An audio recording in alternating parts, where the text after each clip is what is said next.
Under the lights, speaking of facts, double the price, yeah. Under the lights, we covering sports, whatever you like, yeah. Home runs in the park, touchdowns in the end zone. Knockouts in the ring, buzzer beater for the win, go hard or go home. Find out who you are when you under the lights. That pressure made a star, right there. Under the lights, you looking for the best, tune in to Under the Lights. Yeah, yeah, Under the Lights. Yeah. Welcome back to Under the Lights. We are your hosts. I'm Big Mike, and that's my guy, Jordan. What's up, boy? I'm chilling, man. I'm chilling. You're making me laugh before the show. That's for damn sure. Why you telling people what you made me laugh about, man? So I tell Jordan, you know what I mean? Okay. What we was talking about, I said, when you get up in the mornings, because I'm always sending him shit on Instagram. You know, I drop the clips. As we're hosting the show, you know what I mean? So I'm editing the show, I'm dropping the clips and shit. All I asked this nigga to do is collaborate with the clips. You know what I mean? Collaborate. This nigga on Instagram all the fucking time, and he will not just go to DM and just hit collaborate. What he'll do is one fucking day, he just collaborate on 4 things I done posted a week ago. You know what I mean? Nigga, when you get up in the morning, when you get up in the goddamn morning, you know, some niggas they may take a shit, they may pee, go get something to eat, brush their teeth, whatever the case may be, pray in the morning, who knows? Whatever you do in the morning, nigga, add collaborating to your goddamn menu. Add it and let it be one of the things. Matter of fact, before you get out of bed, before you get on your feet, reach over off the charger, grab your phone, and that's it, and we good. That's it. You good with that? You don't have a comeback for it because I know you laugh it off, nigga. You do as defensive as you are, as much as you love to debate, as much as you love to argue, nigga, you have nothing to say. You don't have a comeback for it. Start collaborating on a regular every day, nigga. Thank you. So, for the viewers right now, I appreciate y'all, or should I say we appreciate y'all. You understand me? I'm pretty sure y'all will all appreciate it if he started collaborating, but until then, I guess I'll just be the one doing it on Instagram. Make sure you follow us on Instagram at _ under the lights. You feel me? But for the viewers right now, I appreciate y'all. Make sure y'all hit that like and subscribe button so y'all can be up to date with all things Under the Lights. And for the listeners right now, you already know we appreciate y'all. We rocking with y'all. Keep downloading. Appreciate you. We thank you. We love you. Now, at the end of the day, y'all know what we here to do. We're here to talk sports. But before we do that, how was your weekend, man? How was your weekend? Besides not collaborating on shit, how was your weekend? It was all right, man. I just football. Just with the wife, you know what I'm saying? Chilling. You know what I mean? Nothing different. Next week, you know, season's gonna be starting, so preseason's gonna be starting. So I'm gonna be training a lot more and working a lot more. So you know. Time to get that endurance up. You're not running. You're not running on a daily. Time to get that endurance up. You look a little winded right now. Yo, I was dead tired of it. My back was killing me, man. Your back? My back, bro. We played a game. I played a game, and then after we did fitness after the game, bro. My back was killing me, bro. I was bedridden for about 2 days. Not gonna lie to you. Shit, this motherfucker ain't gonna make it through the season. they going hey, you better hope you get a contract extension, motherfucker. Quit playing. You playing for a contract, nigga. Quit playing. I know. my neck, my back, my neck and my back. Oh, what that nigga saying Friday, Ezel. But yeah, man. Anyways, I'm glad your weekend was good. My weekend was good. You know, how was yours? My weekend was good, bro. I was kid free for You know, I was kid free for a little minute, you know what I mean? So shit, you know. What'd you do? Had to get outside a little bit, you know what I mean? Nothing too major, you know what I mean? Shoot a little pool, you know what I mean? Just, nothing too major. We know how pool go. Yeah, you got me, you know what I mean? But it is what it is. You feel what I'm saying? You finessed me, you fucking punk motherfucker, but it's all good. Yeah, you finessed me, nigga. You finessed me. Yeah, we ain't gotta get into that, but you finessed the shit out of nigga. But yeah, I'm about to get back on that pool table, you know what I mean, heavy like I used to, you know what I mean, getting some tournaments because the nigga was nice, winning money, you know what I mean, slapping niggas up on that table. Pool, shooting pool is about a game of angles, you know what I mean? So that's my angles, all you know what I mean, all of that type of shit. It's no worries. So we'll meet again. We'll meet again. I mean, we can meet again on the iPhone, man. That pool game on the iPhone, bro. The iPhone? Yeah. Man, I'm not playing no fuck. I need to be in control of the stick. Me. You are control of the stick. Of the real stick. Yeah. You know what I mean? Pause. Pause. You know what I mean? or the real one. But yeah, man, I ain't playing no pool on no goddamn phone. That ain't doing me no justice. Ain't doing me no justice at all. You know what I mean? Hey, you might be able to get your get back, man. But you know, I'm gonna get my get back. I'll send it. I'll send it out. I'll send it out, man. If you play, you play. Man, I'm not doing. Don't waste your thumbs. Do not waste the muscles in your thumbs sending me that shit. I'm not accepting. I'm not playing. You know what I mean? So either way, man, we got some sports to talk about. You feel me? It's football season, it's basketball season, you know what I mean? Not too many games on a day. You know, it's football Sunday, or yesterday. So they're not going to be competing with that like that, you feel me? But let's start with the NFL, man. We're going to start in Philadelphia with my Philadelphia Eagles. We had a game against the Jacksonville Jaguars. It was way closer than it should have been, you ask me, you understand? But at the end of the day, the Philadelphia Eagles extended their win streak to 4 games after a 28-23 victory over the Jacksonville Jaguars. Were you pleased with the Eagles' performance yesterday? Man, let me tell you something. No, I was not pleased with the performance. And I'm going to get into why I wasn't pleased with the performance, you know what I mean? And honestly, it had nothing to do with the players. It had nothing to do with the players about the performance. So first thing I want to say is this. You know, I've been coming on this show saying I've been wanting that first quarter, you know, opening drive or a first quarter touchdown. After 8 straight games, we finally got the first quarter touchdown. Finally. You feel what I'm saying? It didn't happen on the opening drive. It didn't happen on the opening drive because it was a 4th and 1, and then here we are again. We got I think it was a false start. It was a false start, so it took us back, whatever the case may be. So we didn't get that on the opening drive, but got the first quarter touchdown after 8 straight games. First half, we was pretty much doing what we wanted to do, running it, throwing it. Saquon had over 100 scrimmage yards in the first half. You know what I mean? Defense was playing lights out. They held the Jacksonville Jaguars to 32 first half total yards in the first half. You know what I mean? So we was doing pretty good at the start of the game. You feel me? And then right before the half, we scored to go up 16-0. To go up 16-0, and then Nick Sirianni want to start getting cute. Okay? Nick Sirianni want to start getting cute, and he want to go for 2. Understand this. We went for 2, right? This was after making the field goal to make it 17-0. Well, it was the offsides penalty on the defense, and then Nick Sirianni wants to get cute and shit and want to go for 2. Okay? So it seems to me, bro, like, you know, Nick Sirianni feel like he feeling left out sometimes. And what I mean by left out is this. You know, he don't call plays on offense. He don't call plays on defense. All he do is say, go for it on 4th down. And I feel like he just want to be involved. Motherfucker, we not coming to see you, nigga. We coming out here to watch the Philadelphia Eagles come out here and play a good game and win. To hell with all the aggressive, and I think he be listening to the papers and to the news and to the show or whatever the case may be, because a lot of people say, yeah, he's an aggressive guy and all this shit. Bro, you got to be smart at the same time. You got to be smart. So like I said, and it could have been 17-0, but we failed on the 2-point conversion, trying to do the brotherly shove. You feel what I'm saying? And at the end of the day, bro, the brotherly shove it works, right? But at the end of the day, niggas gonna catch up to that shit. You know what I mean? That's why they switching it up now, running outside plays and got Devontae in motion. That's smart. I'm good, smart. You know what I mean? Switch it up. You know what I mean? But I'm just saying, you're not gonna be able to do that every single time. Niggas got pride and shit too, man. You feel me? And either way, whether we go up 17-0 or 18-0, it's still a 3-possession ball game.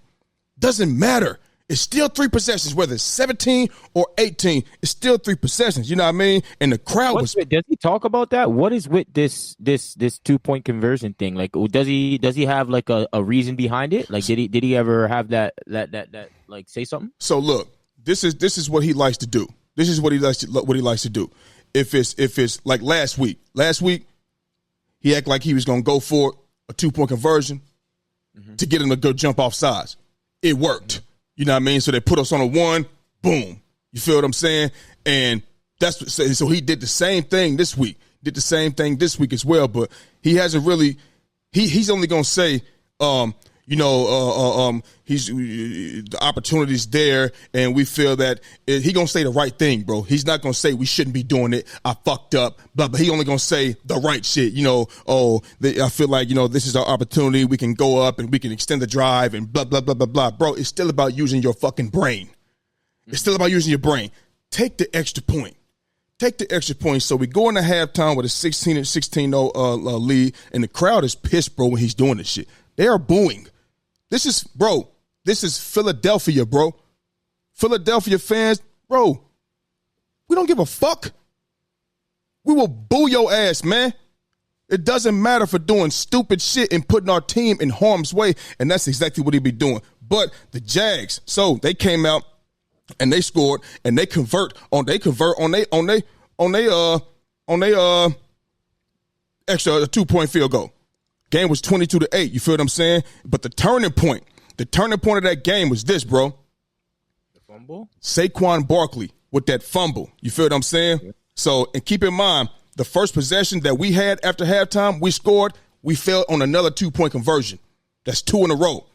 It's 2 in a row. He wanted to make it 24. You know what I mean? We didn't get it. So when they scored, when they went down to score, they converted on theirs. Now it's 22-8. And now the turning point right after that is when Saquon fumbled. And let me tell you something right now. We all watched the slow-mo replay of that fucking play. We all watched it. The man swiped his leg, and that forced him to fall. That is not a fumble. Gene Steratore even said it himself. It's not a fumble. That's flat out cheating, man. If you ask me, how do you not see him swipe Saquon's leg? He fall, and the ground causes the fumble, and you let the man pick it up and run back for a touchdown, and you don't overturn that? To me, that's just flat out cheating. But at the end of the day, that's what happened. That's what happened. Now we got a fucking ball game. Okay? Now we got a ball game, whatever the case may be. Now, and because momentum is real. And keep understand this. The Jaguars, bro, they coming into this game, they had 4 games to where they lost 5 points or less because they keep on fighting throughout the game. They don't just quit. They will keep on fighting. That's one thing about Doug Peterson. Even when he was with us, if we was losing, he will keep his players in the game and keep fighting. And that's what they did with us, you know what I mean? But now we're in a tight game. And then when we get the ball again, he goes for it again on 4th down, and we don't fucking get it. Instead of getting a field goal, could have went up 9. So keep in mind what I'm telling you right now. I said it's not the players that's pissing me off about this game. It's the coaching decisions that's pissed me off about this game. You understand? So, but shout to the defense for making plays. Shout to the defense for getting them up off the field because they was moving down the field. And on top of that, shout to my QB, Jalen Hurts. When it was time to make big plays, he did that. Had a 21-yard run on 3rd and 9. You understand? With the blitz coming. He was also 6 for 6 on 3rd down passing. You understand? And on top of that, like I said, when the big play was needed, he made that. Jahan Dotson, he got a little action today. Had a 36-yard pass down the field. He made a great play on the football. Had a 46-yard throw to Smitty. You know what I mean? And on that 8-play, 91-yard drive, he ended it with a 25-yard throw to the corner of the end zone. And Devontae Smith made a fabulous one-handed catch right in the right corner of the end zone. It was great. You understand me?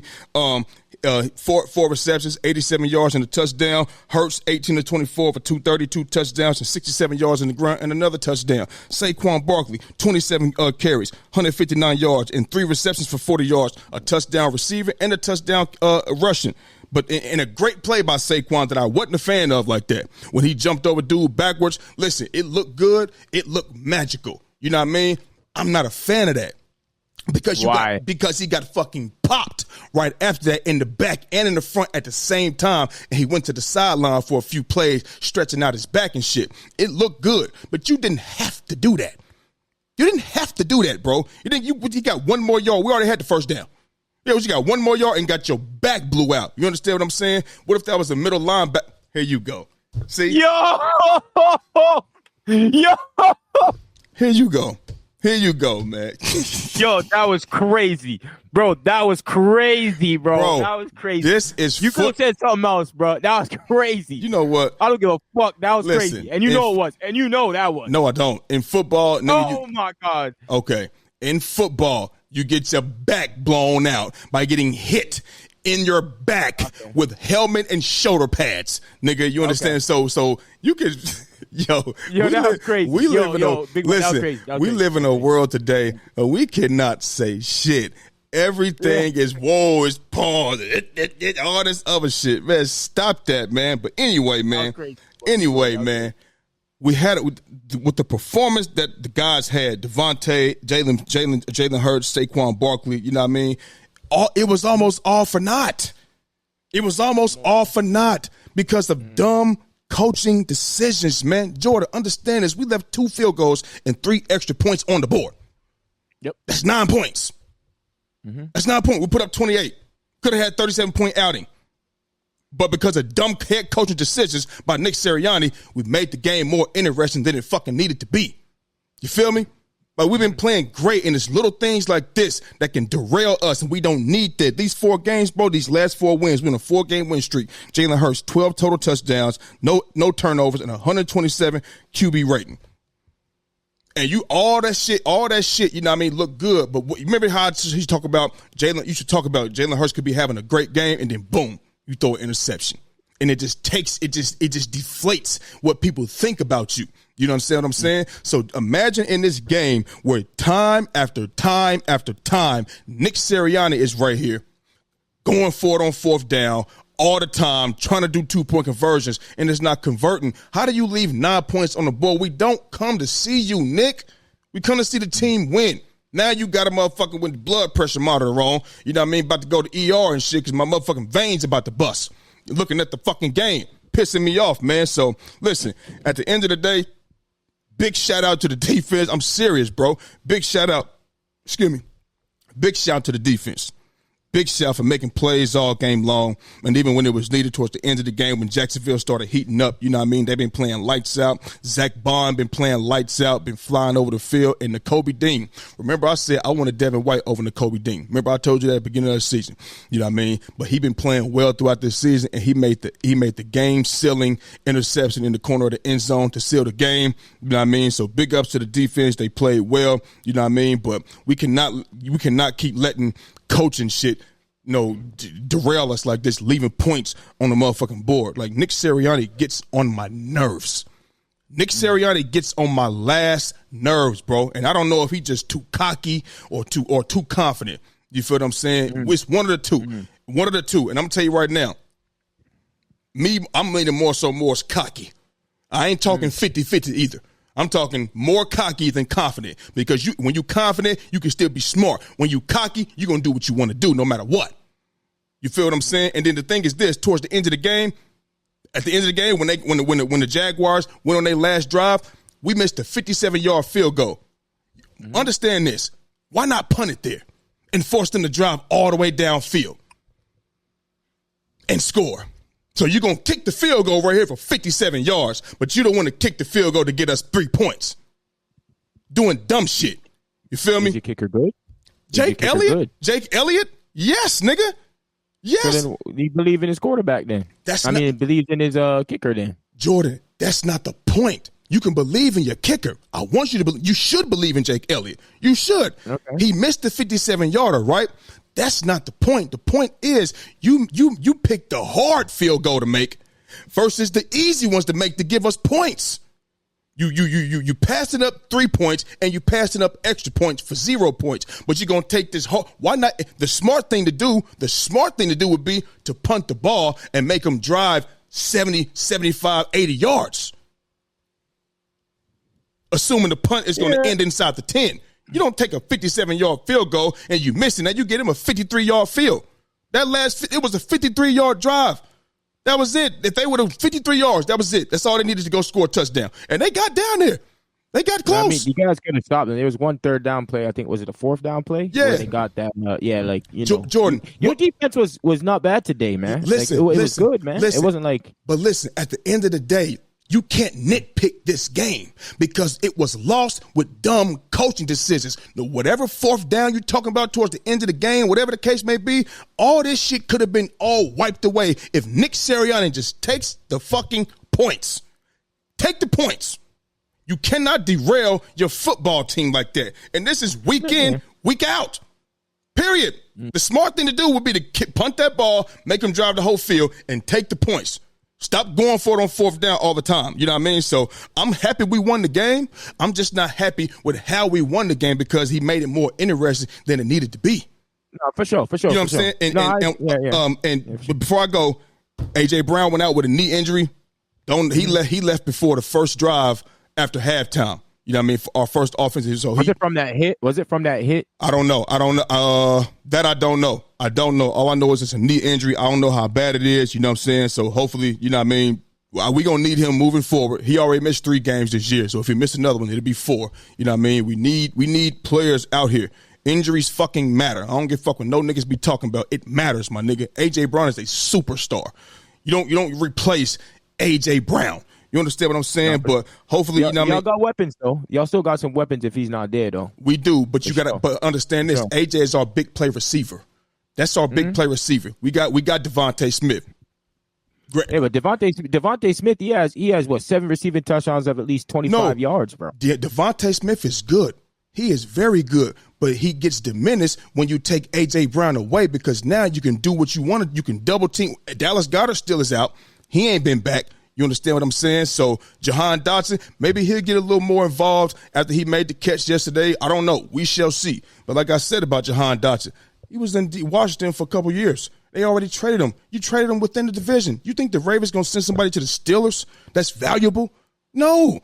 He didn't make no name for himself there, so he wasn't making no noise. They got rid of him in 2 damn years. You understand what I'm saying? So they're not in a position to get rid of players. They need all the players they can get in Washington. You feel me? So maybe he can make a splash, but we're going to need A.J. Brown for the foreseeable future moving forward. So hopefully it ain't too crazy, but I'm happy we got the win, but I'm just happy how we won with those dumbass decisions. Yeah, I mean, your coach. I mean, the coach. I was kind of puzzled too when I was watching the playback from the full game on why these guys keep going for 2. Why these guys keep going for 2? It was puzzling to me. Bro, you know what I mean? It was real puzzling to me. Before you continue, this is how you know it's bad. And I'm sorry for cutting you off. I'm sorry. I got Cowboy fans in my phone asking me, what is wrong with Nick Sirianni, bro? Why y'all coach be fucking y'all up like that? They don't ever do that shit to me. They love when it happened. They texted me during the game. Cowboy fans, after getting slapped by the Falcons. Keep going. That's how bad it is, man. Yeah. But you know, you're good. The Jaguars is not nothing to be. You know, I think maybe he felt from watching it. Maybe he felt that you know, he can take a bit more risks. Because, you know, we don't believe in the Jaguars and their offense. You know what I mean? But I liked how you guys ran the ball. You guys ran the ball well, man. Yo, Saquon Barkley, man. Offensive player of the year. Mm-hmm. You know, up for that, man. He's definitely, I think, like, this dude, he good, man. Oh, yeah. He good, bro. Yeah. Like, I'm watching him, and I'm like, this dude can catch the ball in the backfield. I know he missed that one time where he had that, like, I think it was in the red zone where he dropped the ball against the Falcons for the winner. Yeah, he did it today too, though. He dropped one today. It was today the one I was talking about. Okay. Right, that's the one I was talking about. Okay. That happens. Like, those things happen. Like, not everyone's perfect. You're right, but damn it. Yeah, I know. But for the most part, like, he's been such a big addition for you guys, bro. He's been such a big addition, man. Yeah. And Devontae Smith making big plays like that, catching it from at the end zone, man. Yes, sir. That was amazing, man. Like I was, you know, and he has a bunch of plays from big yards, bro. Yeah, we lead. I think that's. Go ahead. I'm sorry. I don't know if you lead the league. I think we might, but we got more than I think 12 plus plays over 40 yards. I mean, if it don't lead the league, I think it does. But I mean, if it doesn't, we right up there. We right up there. You might be right at the top. I know we're up there too, obviously. Okay. Yeah, like I'm watching. You know, sometimes so like your defense putting pressure on what's his name, putting pressure. Like, you got to be happy about that. They was putting some pressure on there. Yeah. I think one of your linebackers had about 10 tackles, a couple QB hits. Yeah. You know what I'm saying? Like, he was out there.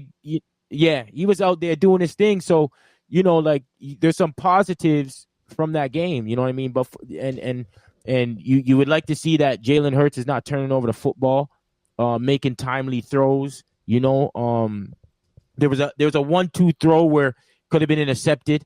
You know what I'm saying? There was. Don't get me wrong. There was. But sometimes you need to go that way. You know what I'm saying? Like everyone's gonna have those moments.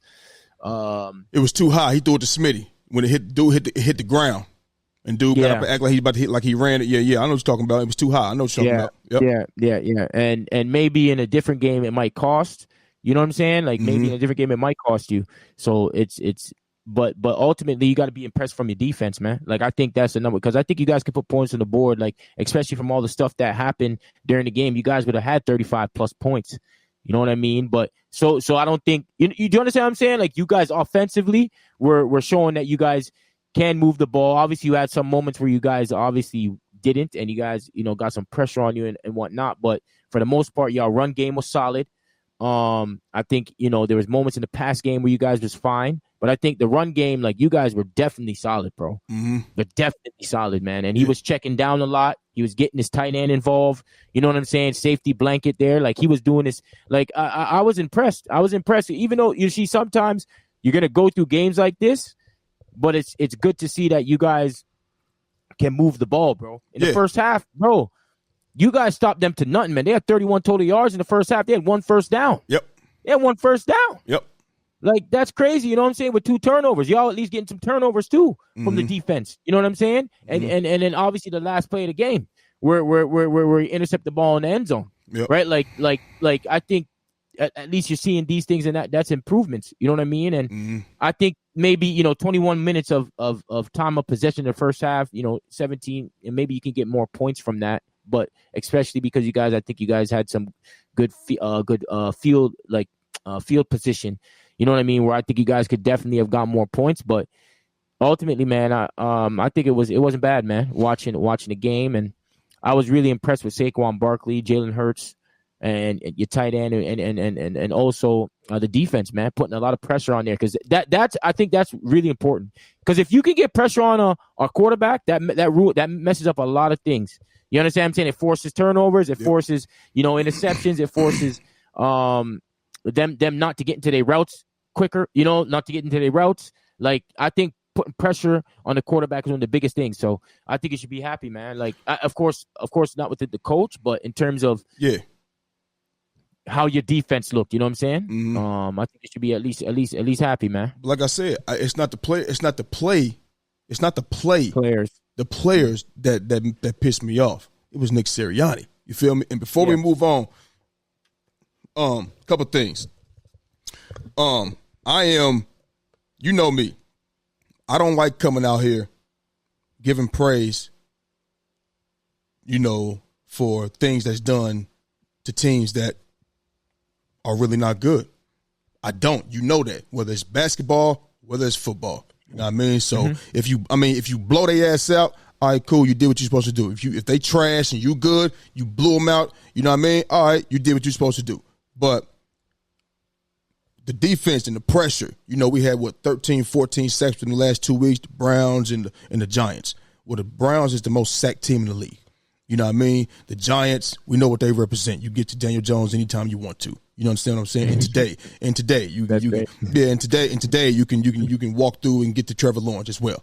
You understand what I'm saying? But this is why I'm overriding, what I say about beating, doing things to teams that are not that good. I'm overriding it because you see our defense last year. If this was last year's defense, the Giants and the Browns, they would have went down there and got points.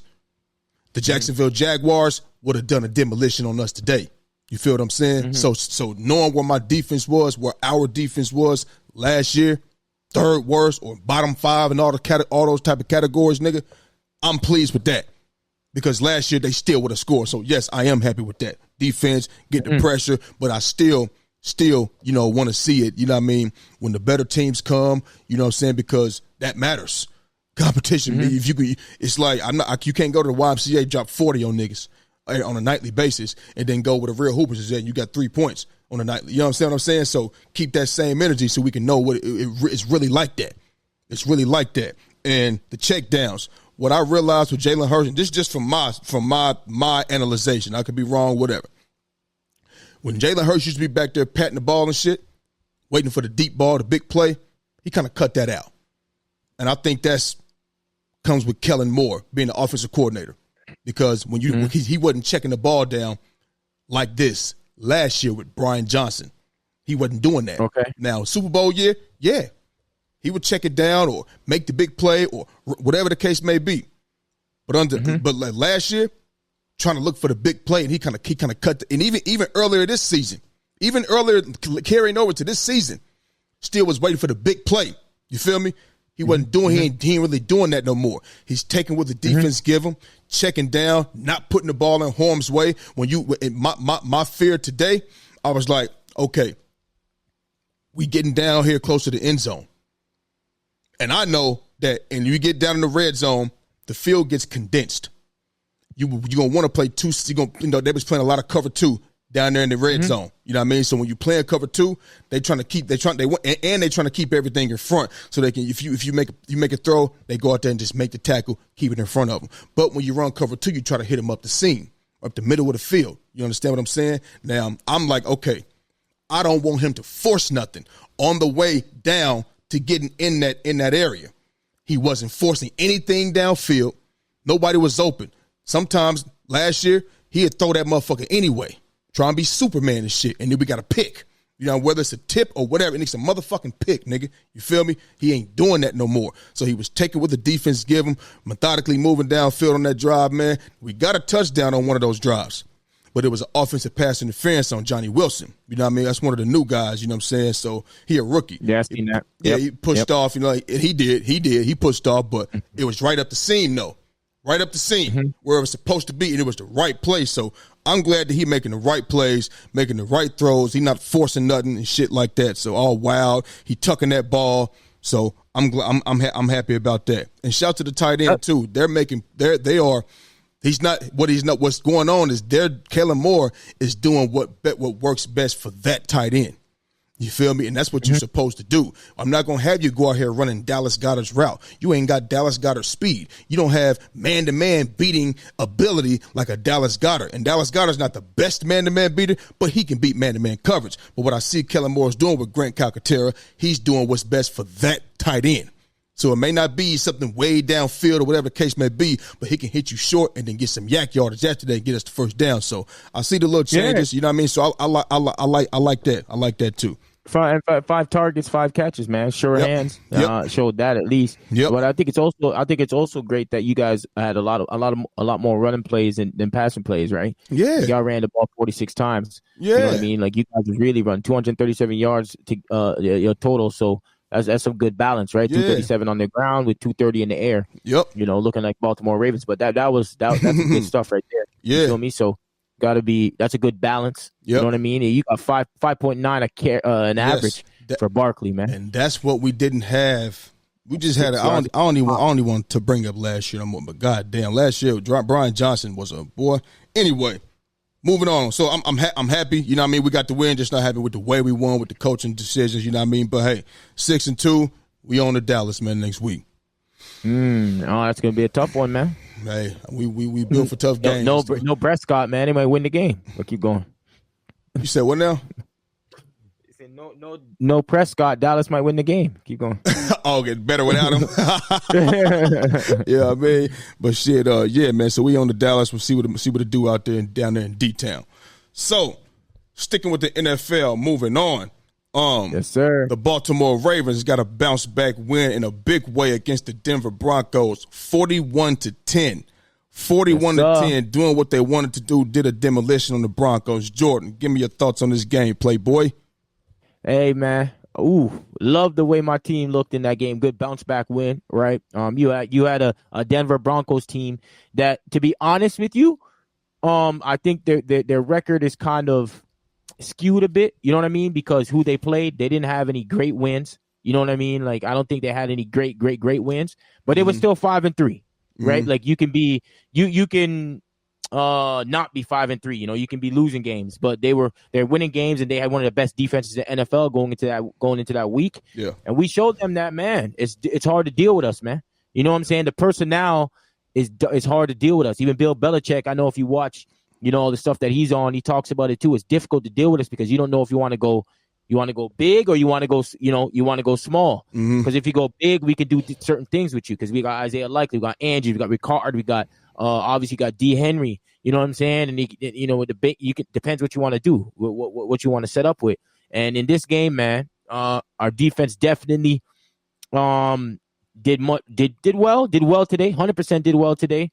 We gave up some plays in the beginning. It was kind of rocky, but our if our defense is playing, if our offense is playing well, we just need our defense to complement that. You know what I mean? Like, just do, like, you don't need to be as good as our offense at this very moment, but at least be able to get some 3 and outs. Lamar Jackson, amazing today. Perfect passing rating. You know what I'm saying? 4th, and I think the most in NFL history now. He has 4 in his career. 3 touchdowns, 16 for 19. Should have been 17 for 19 because Bateman dropped the pass. It's killing me. But, that happens as well. D. Henry also running the ball decently well. He had some good breakouts, 100% some good breakouts. And that nigga's first in everything rushing. Yeah, for sure. I'm talking about today, though. Today, it's not like we were just doing what pretty much we were doing whatever we wanted to do. Yeah. If you ask me, it's not like one of those games where he was getting like 7 or 8 yards a pop, but he's at 5. He's at 4.6, about 5 a pop. You know what I'm saying? Which is good. Obviously, that's good. Yeah. But like from watching the game, there was times where he was only getting like 1 yard or 2 yards. You know what I'm saying? Early on. Yeah, it was. They was putting 5 in the box. They was putting 5 in the box. They got some good cover corners. You know what I mean? So that's why they was able to put 5 in the box and trying to get y'all a little halted in the run early on. And didn't help. Didn't help because then that just opened up other things. Yep. So we was definitely, Zay Flower was getting open. You know what I'm saying? Stay open. Zay was getting open, man. He was getting open. Made some good plays. Like Lamar Jackson, mad comfortable in the pocket, man. Mad comfortable in the pocket, throwing it. Whatever throw you want, man. Whatever throw you want. Now he can be an absolute quarterback. Now that he has D. Henry back there, and he doesn't have to do all this playmaking. You know what I'm saying? He can just be a quarterback, and that's what he's doing, man. I was so impressed with the win. Like, Denver, I expected a win, honestly. I wasn't coming in the game thinking like, it was going to be a difficult game. No. Lamar Jackson has never lost to a rookie quarterback. Never once. You know what I'm saying? And I took into account that who Denver has played, right? This was Denver's first real test, really. I think other than one other game, if I'm not mistaken. Because who did they beat? They lost to the Chargers and they lost to the Steelers, right? So, they beat Tampa Bay, I guess, if you want to say that was like a, you know what I'm saying? But they've lost, you know what I'm saying? So it's like this was their real test, and they got slapped. And they got slapped, you know what I mean? So we was comfortable. Lamar had time in the pocket. He had, like, if you don't put pressure on Lamar, it's going to be hard. If you want to blitz him, it's still going to be hard because his blitz percentage is higher than it's ever been as well. So right now we looking good. You know what I'm saying? I'm not here sitting complaining. We got a big game in this coming week on Thursday against Cincinnati Bengals. So we got to make sure we win that. You know what I mean? We got to make sure we win that. Like, we have to make sure we win that. The holder better do his job next time. Could be looking at 1-0 Bengals, but it is what it is, though, huh? That's there. Hopefully, it's not as close. You know what I'm saying? Hopefully, our defense can stop them boys. All right, so yeah, I mean, this was a no brainer. You know what I mean? I knew the Ravens was gonna come in here and beat their ass. It was never a doubt in my mind they weren't gonna be able to do what they want to do in this scrimmage game right here. You feel what I'm saying? I mean, Lamar. 16-19, 283 touchdowns. D. Henry did what he wanted to do, over 100, 2 touchdowns. Zay Flowers, over 125 yards on 5 catches, 2 touchdowns. I mean, he had his way. I tell you, he's the human joystick. He's always open. You feel me? You mentioned Lamar never lost to a rookie QB. No, he hasn't. But it's never QB against QB. It's never QB against QB. You know what I mean? But the Broncos, Just a stat. Yeah, for sure. The Broncos, they are obviously Bo Nix. He a rookie quarterback, you know what I mean? He has gotten a little better since the season has started, you know what I mean? A little better. He's going to have to be one of them quarterbacks that Sean Payton is going to have to build and build and build, you feel me, to try to make him out to what he wants him to be for his franchise, You know what I mean? But he was, He definitely. I'm not saying they would have won the game. Absolutely not. But he has accuracy issues as well. You know what I mean? It's not a lot going on out there in Denver. Their defense is what's best about them. You feel me? But like I said, unless you're the 2000 Ravens defense or you the Bucks, 02 Bucks or the 85 Bears, you're not coming out here and just locking boys up and holding people to 10 points. You're not doing that. You feel, especially not this Ravens team. So your offense is gonna have to go out there and get some points, but they couldn't do it. You know what I mean? The Ravens walked over their ass. I had no doubt in my mind they was gonna get a win at all. I mean, take an L like they did last week. It wasn't gonna be lose. And plus, you gotta bounce back real tough after losing to the Browns. You know what I mean? No matter what, they was 1-6 coming into this. We know the Ravens are light years ahead of the Browns. You feel what I'm saying? As a team, you understand what I'm saying? So they came out here and walked over the Broncos, did what they needed to do, man. 41-10, didn't let off the gas and shit. On the next week to the Cincinnati Bengals on Thursday Night Football. It's the thing that's worrying for me about us though is obviously our pass defense is something I worry about, as you know that, and playing to our competition, because we tend to do that, right? Like when we play, like besides the Kansas City game where I thought that was an even fair game, like when we played all the other good teams, we blew them out, like, you know what I'm saying? But then when we play these other teams that we're losing to that we shouldn't be losing to, you know what I'm saying? And that's a bit worrying for me if there's something to worry about. But ultimately, like, there's going to be ups and downs in a season. And, got to continue to play complementary football. Got to be good at all three phases. So, I think these next few weeks is definitely going to determine a lot. You know what I'm saying? Because when we play the Bengals, and I think we play the Chargers. Do we play the Chargers? So it's important that we start looking good, because teams don't want to play us, man. That's just we putting up these points on the board, bro. Like us in Detroit, we put points on the fucking board, bro. You know what I'm saying? Like, so these next two games, the Bengals and Steelers, man, it's gonna be tough. So, you know what I'm saying? We got to make sure we get these. We need to make sure we get these 2 wins. Like, we need to make sure we get these 2 wins. Okay. We have some difficult games coming up, Steelers, Chargers, and Philadelphia. So Chargers. Yeah, Chargers. Chargers are not playing horribly. They're doing their thing. You know what I'm saying? They're not playing horribly. Ass, man. I mean, I hope so, bro. Trust me. Y'all got multiple dominant phases, man. Passing, running, and rushing defense is dominant, bro. Y'all you stop worried. Hey. All right, we already had this discussion. You know what I mean? We talked. I said what I said. I don't know what you said because I ain't paid attention to it. I just left it to where it was. You feel me? So we'll just leave it at that right there. So we'll see how it ends. But we are in mid-season. Damn, already. Damn, we're in mid-season already, bro. Anyway, what's this? Week 8, week 9. You know what I mean? Right now, who you got is right now? Who is your NFL MVP front runner right now? Talk to me. Okay, so I have a quick 5, easy. So I got you don't got to do 5. I'm just saying who's the front runner? I'm not asking for a list. I got Lamar Jackson. Lamar Jackson number 1. Josh Allen 2. Okay, you know what I'm saying? Yeah, 3 Jared Goff, 4 Derrick Henry, 5 Patrick Mahomes. Okay, because he said no. Okay, that's it. That's all. Okay. I have Jared Goff as number 1. There's no way that Lamar Jackson can still be number 1 after losing last week to the Browns. There's no way he can stay number 1 when Jared Goff has not had any losses since the Tampa Bay slip up. That was week 2. He's 7-1. You know what I mean? Leading drives, game-winning drives, over 1,800 yards passing, 14 touchdowns, 4 interceptions, 74.9% completion. That's basically 75%. He's not losing the cream puffs at all whatsoever. You understand what I'm saying? He's been great. We already talked about this. He has been phenomenal. You look at yesterday's game against the Green Bay Packers. That was a gritty, rainy, windy game. Not going to go out there and throw for 200-300 yards. It's not going to happen. But what he did was make the plays that matter. 18-22, if I'm not mistaken, 145 yards. They could run the ball. You know what I mean? They wasn't throwing the ball all over the field because due to the weather. You feel what I'm saying? So me personally, there's no way Lamar Jackson can be number 1 still, and he lost to the Browns last week. He has to drop a spot. It's not possible. It's not possible. That's not fair. He's 7-1. Jared Goff has been killing. He has been phenomenal.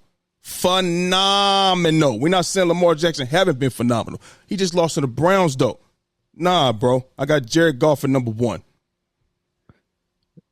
Yeah, I mean, if we talking about right now after this, the game we ain't talking about after week 1. We ain't talking about after the season. The season ain't over. We talking about right now.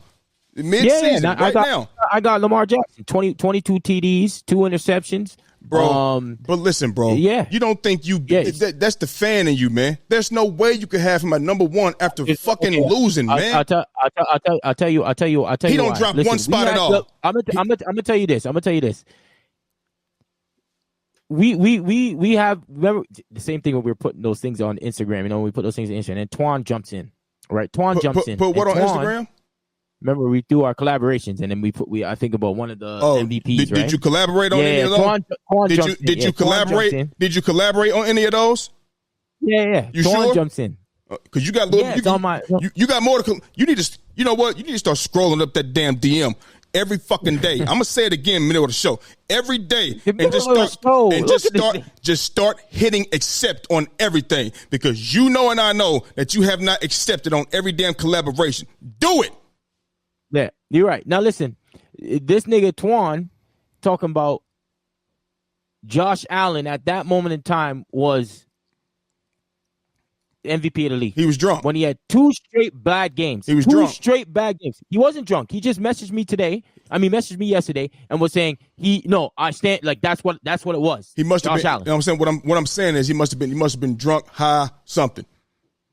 Yeah. Okay. Assume that I'm assuming, but right now in the odds, it's Josh Allen, Lamar Jackson. Listen, Jared Goff. That's what it is. I hear what it is. I'm with you. I'm asking you, and you know what? I shouldn't be surprised at you for doing this. I'm gonna tell you why. For one, you're in love with Lamar Jackson. You're in love with Lamar Jackson. That's number 1. And number 2, you the same dude, the same one who on your first Jordan's Web. The web, the list of teams, the top 5 teams that have caught your attention. You had the Minnesota Vikings 3rd, but they dropped only 1 spot after losing 2 straight games. So I'm not surprised that you still got Lamar number 1 at the number 1 spot after losing. That's not even you can't do that. This man is still winning, and the reason that they're winning all of this shit, and you no. The one of the games was not on him. Jordan, don't think about it. Jordan, don't do that. Jordan, don't do that. Listen, the previous game that they played just before that. It doesn't. Was not Jared Goff. Jordan, Jared Goff has been flat out balling, and you said it yourself. You cannot. That, but Josh Allen shouldn't be ahead of him. He lost 2 straight. Lamar just lost to the damn Browns last week. He at least got to drop a spot. Jared Goff got to be at number 1. He got to be. It's robbery. Jared Goff can be. It's not robbery. It's not like the ball on door when Vinicius didn't get the ball on door. You know what I'm saying? It's a soccer thing. That's robbery. And you talking about Real Madrid? Yeah, Real Madrid. Yeah, my squad. My squad. Yeah. We ain't talking about that robbery. I'm talking about what Manchester City doing. What they doing? Are you ready for us? The player from Manchester City got the ball on door. That's what they doing. Okay. What is Ballon d'Or? What is that? It's like the best player in the world for the year. Oh, did y'all win anything from it? Yeah, we won the league. Yeah, we didn't win the Champions League. Oh, okay. Yeah, you guys won the Champions League. I was waiting on you to say that. I wanted you to enlighten the people who actually won. Yeah, won? But I'm not. Okay. But to be honest with you, I'm not. If someone has Jared Goff at number 1. Like, I'm not going to sit there and argue with you. Like, I'd be like, okay, that's cool. That's fine. Like, Jared Goff could be number 1. You know what I'm saying? And Josh Allen right now, he's putting up good numbers, man. He's putting up really good numbers. You are right, but man. I don't mind having Jared. If you were to say who, so if you have your top 3 or top 4, top 5, what would your top 5 be? Jared Goff. In order. Jared Goff would be number 1. I told you Lamar had to drop a spot. He got to be number 2, dog. You feel me? And I'm still not. I'm not taking Derrick Henry out. He got over 1,000 right now. He's number 1 in everything. See, thing is, I know it's a quarterback award. It's bullshit, but it's a quarterback award. You got to look at what he's doing for his position. What he's doing at his position is like crazy. It's crazy. So he has to be in there. You feel what I'm saying? 4 and 5 don't even matter. Don't even matter. Josh Allen, my beef with Twan was he still had Josh Allen number 1 when he lost 2 straight games. Yeah. How? And I see what the odds is now. They got Josh Allen up there. I'm telling you right now, they know something. They must want this to be the Josh Allen year. I don't know, but there's no way you can lose 2 straight games and you still in the number 1 spot. You don't drop none.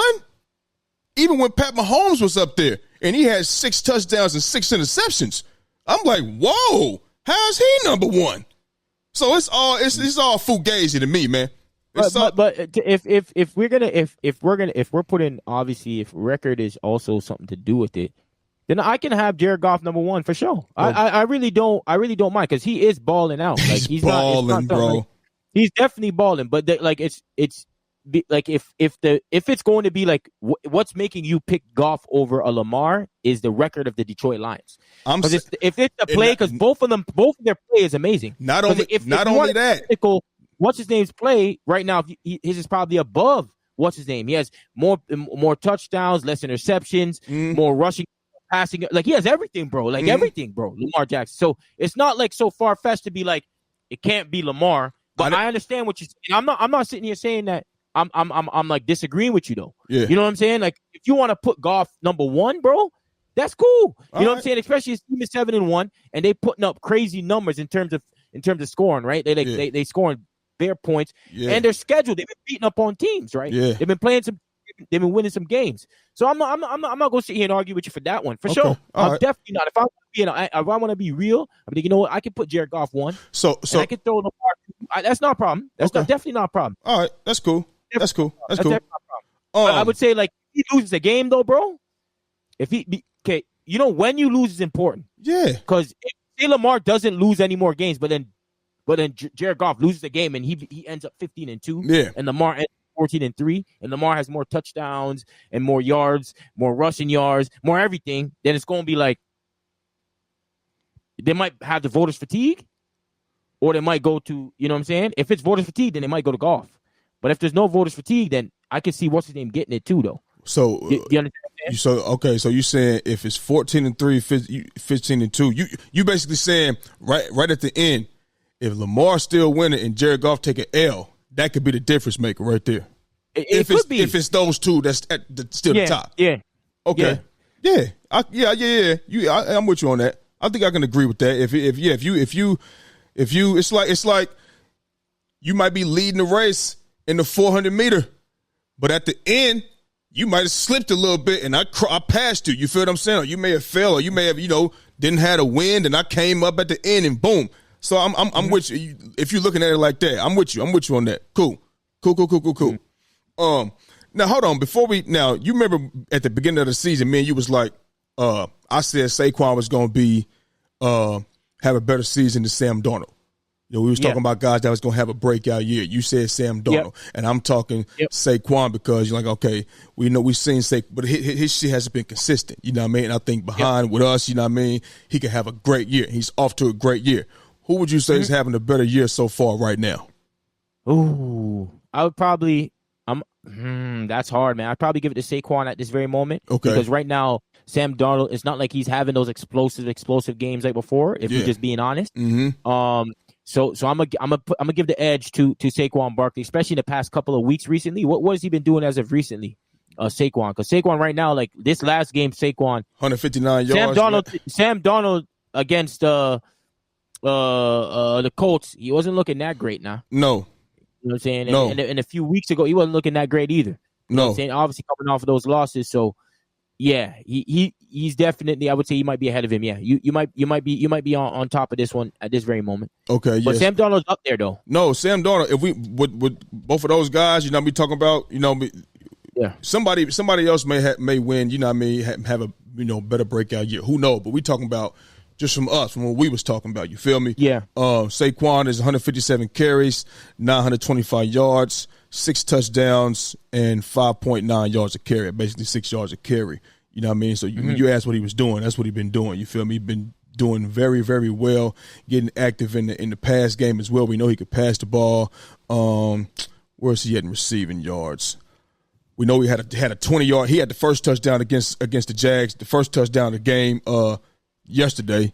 20-yard touchdown pass from Jalen Hurts. You know what I mean?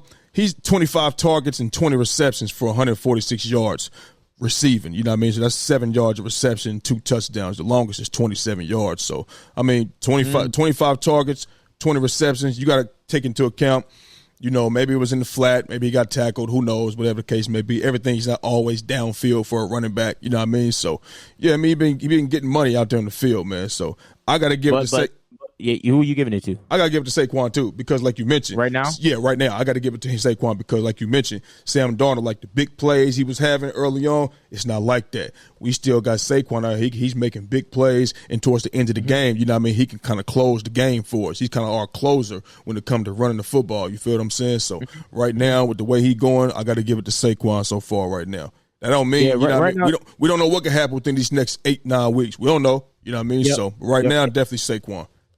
Yeah, so he has 17 touchdowns right now, 7 interceptions, man. But his quarterback rating is pretty high too. Yeah, which is impressive. Well, at what 107. Mm-hmm. So that's not bad as well. So it's like Sam Darnold's right there too now. You know what I'm saying? Today he had 200. I mean, in the game against Indianapolis, he had 290 yards and 3 touchdowns, bro. Yeah. So you know what I'm saying? So completion percentage of 82.4. So it's not like he's there, bro. Yeah, you know he's there. Like if we talk, he's there. He's definitely there. So, and you remember I said both their teams is winning at the moment as well. Facts. They both 6-2. Both 6-2, right? And you remember I said a breakout year for Sam Darnold is not, we talking 4,000, you know what I mean, and it's your shit equating to wins. You know what I mean? 30 touchdowns. And I said that about 30, close to, I think 30 or close to 30 or something like that. You know what I mean? 30 touchdowns. I think he's gonna get that. He's definitely going. I think he's gonna be around 4,000 with 30 touchdowns for sure. Okay, so that would be like a breakout year. And Saquon, he's gonna have to have the type of year he's having. Keep doing what he's doing. You feel what I'm saying? So we'll see how this shit unfold. But real quick, we know the Vikings won last night. You seen Joe Flacco in for the coach. You think they should stick with Joe Flacco, or is it like, well, if you damned if you do, damned if you don't? What you think? You remember, I want to stay consistent, right? And with the consistency, I'm on the consistent page thing now. You know what I'm saying? Because I was talking about if you are a better thrower of football and you're just a better football player at the time, whoever gives you the better chance of winning, you play. And I said that about Russell Wilson and what's his name, right? That was my opinion on that one. So if I'm going to say that, then I got to say this one as well. If Joe Flacco gives you the better chance to win ball games, and right now he's a better thrower of football, as we know, you know what I'm saying? He's not out there saying he wants to quit or he wants to stop playing. You know what I'm saying? And he's proven that he can at least win some games. And, nothing's wrong with Anthony Richardson. Is it Anthony Richardson? Anthony Richardson. It's nothing wrong with him learning from someone like a Joe Flacco and then coming into the offense the following year or the year next or whatever the case may be. You had big-time players that have done that before. Aaron Rodgers, even what's his name? Pat Mahomes. These players had come in, they've taken that time, you know what I'm saying, and then went into it as a starting quarterback. So if you're talking about right now, bro, they don't look good with Anthony Richardson there, bro. The offensive side of the ball. They don't. And with Flacco, at least I've seen them, Minnesota's a good defensive team at that as well. You know what I'm saying? And, I thought that I at least see a bit, I see them, I honestly see they're better with Flacco. So I have to go, whoever right now, Flacco's a better quarterback than Anthony Richardson right now. And if he's a better quarterback, you go with him. Yeah. That's in my opinion.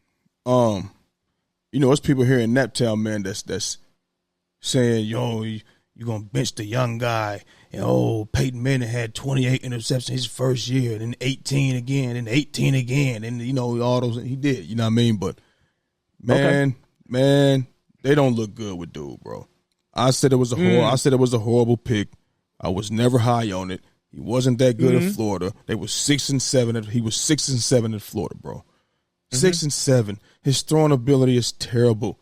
It's terrible. It's nothing wrong with. I don't think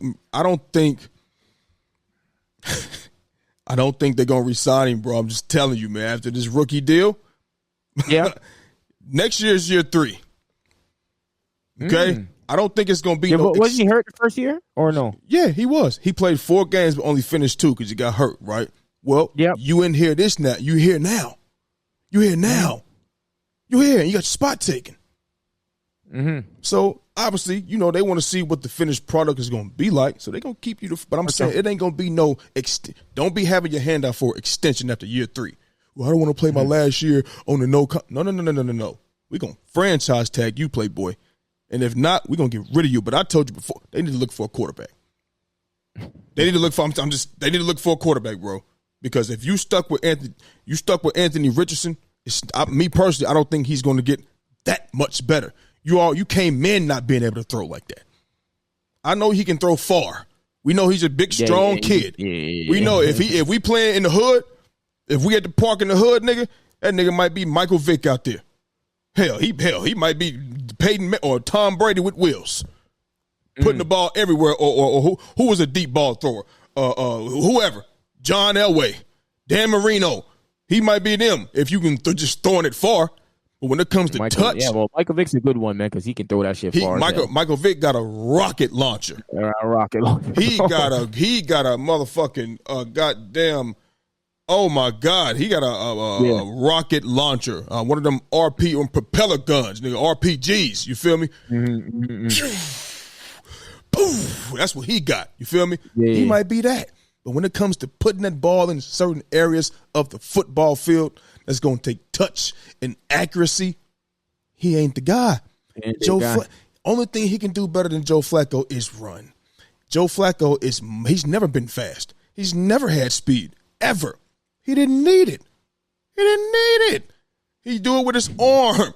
You feel me? He's way more efficient. He's much better accuracy, much smarter. I'm not calling Anthony Richardson dumb. I'm saying in this game of football, Joe Flacco has been on every level. It's not a defense he hasn't seen. You feel what I'm saying? Like, this is not a situation. You mentioned Russ and Justin Fields, right? That situation, obviously we know Russ is a better thrower. You know what I mean? He's a better thrower. Is it by a long shot like it is with Anthony Richardson and Joe Flacco? Hell no. So, of course, I'm going to – me personally, I benched you. We benched you. You're going to stay there. You're going to stay there because through these first 8 games, you have not – or 9 games now. They're 4 and 5 now. You have not shown us that you are even the resemblance of the guy that we thought that you could be. Yeah, nothing's wrong with that, though. No, it's not. So he sit behind Joe Flacco. Maybe he can learn some of this. I don't know. What learn how to throw. Stay in the film room. You know what I mean? It's easy for me to come out here and say, stop doing videos and stop going to the gym because he was doing rap videos. He had the gym hooping. You know, he'd windmill and dunking on people and shit like that. I'm not going to sit up here and say, stop doing that like you just not like that's taking up all your time. It's easy for somebody to come out here and say that shit. You know what I mean? But, man, stay in that film room. More in the film room. More. That's all you could do. And work and go to a throwing coach or some type of shit. Go to a throwing coach and get the mechanics down, man, because he ain't gonna make it like that, bro. So I would definitely stick with Joe Flacco throughout the season. Yeah, hey, it is what it is. Let's transition to the NBA. No. We got Monday Night Football tonight. We got the Bucks at the Chiefs. Who you rocking with?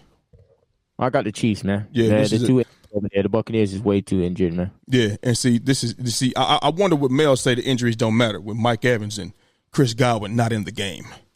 Yeah. But anyway, I mean, Baker he didn't look. I mean, what was he last game when he didn't have them as well? They didn't win. Yeah, at all. You can throw. I can't see them beating Kansas City, especially that defense. You can throw for 250, 300, whatever. Or is it going to equate to wins? You know what I mean? And I don't know. I don't care what nobody say. How the hell you going to win a game without Mike Evans and Chris Godwin? And man, I hope that he beats the Chiefs, bro.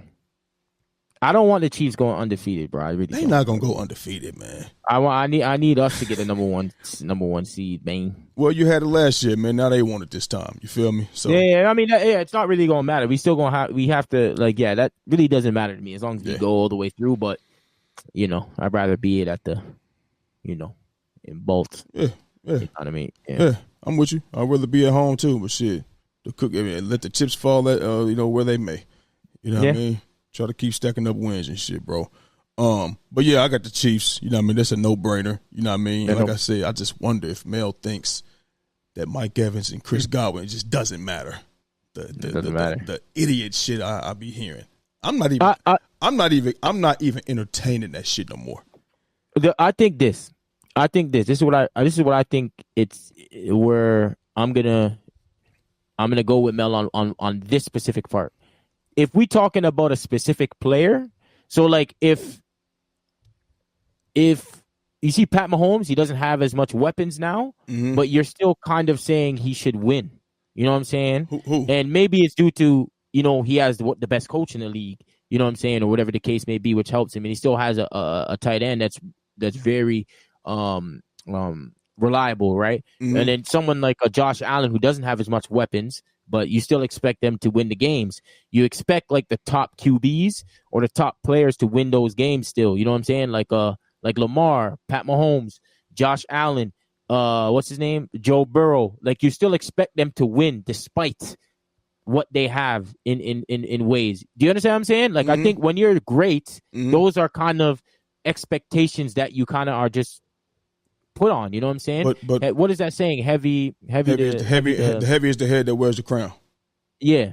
But you know what I mean? But Pat Mahomes is not the reason they're winning. Yeah, that's a fact. He's not the reason they're winning. It's not. He's not. So I know they're winning. I know that.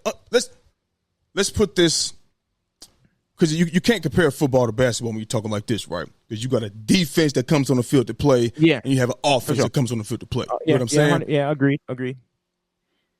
Put this in, can you put this in basketball terms? You got some defense, you know what I mean? But what would basically what I'm saying is, what would we be looking at if the defense wasn't what it was? Then Pat Mahomes wouldn't be winning. You know what I mean? And I mean that's just the reality of it. And even when they had Pacheco, even when they had, they obviously still had Rashee Rice before. Even when they had Rashee Rice, you know what I mean?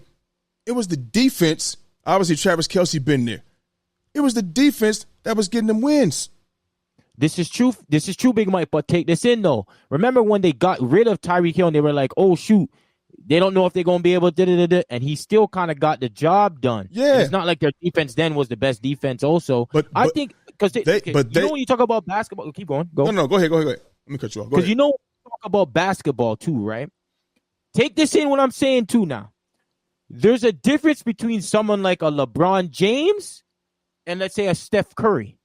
LeBron James, right? Like he is one of the greatest players of all time. 1, 2, or 3, whoever you guys want to put him, right?